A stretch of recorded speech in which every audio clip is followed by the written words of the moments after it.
Singapore works more closely with the actual those local people, you know, Burmese workers, Thai managers, you know, as leaders. As Singapore people more work closely with those people. Would you foresee any cross-cultural management problems?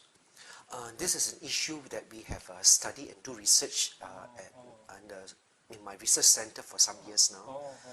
And one of the challenges is that Singapore managers tend to focus more on performance, on results, and objectives.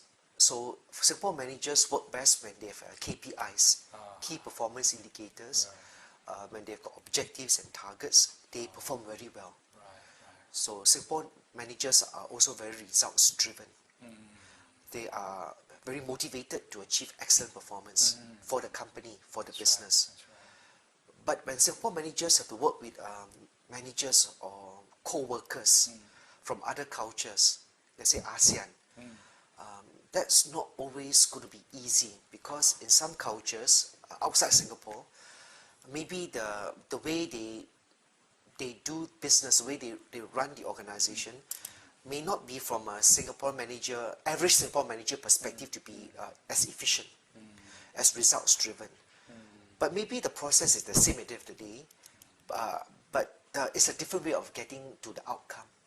So Singapore managers work best when they set targets and goals, and they are very efficient.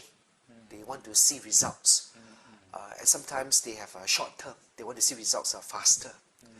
But in some other countries and some other nationalities outside Singapore, that's not always easy, because that sense of urgency is not the same.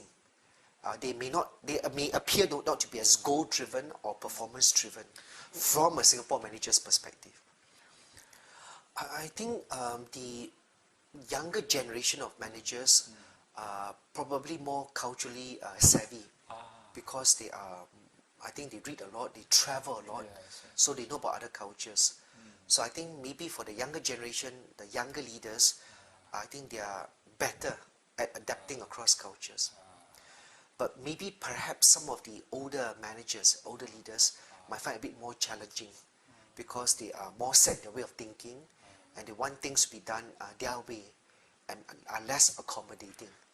The other part in Singapore is that because we I think historically, things change very fast in Singapore. Nothing stayed the same for too long in Singapore as a country. So we have the perception that things must change if we want to see improvement. But in some other places outside Singapore, things don't change that quickly. That's right, that's right. So the pace of change is not the same. For Singaporeans, I think we live in a fast-paced society. Things change very quickly here. Asian people don't want fast change, quick change. They feel very overwhelmed, challenged. Yeah, but Singaporeans, I think, like to we change our handphones every 6 months sometimes, or some people. Don't you think that could be the bottleneck for global reach of Singapore?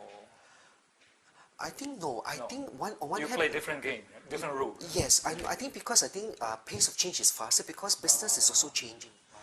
And I think that our advantage is that I think we might be perceived to be more innovative in many ways.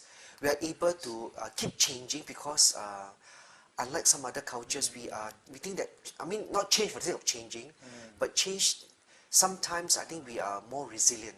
So we don't stick to the same thing, we try new things all the time. If it doesn't work, we change. So rather than stay with the same formula all the time.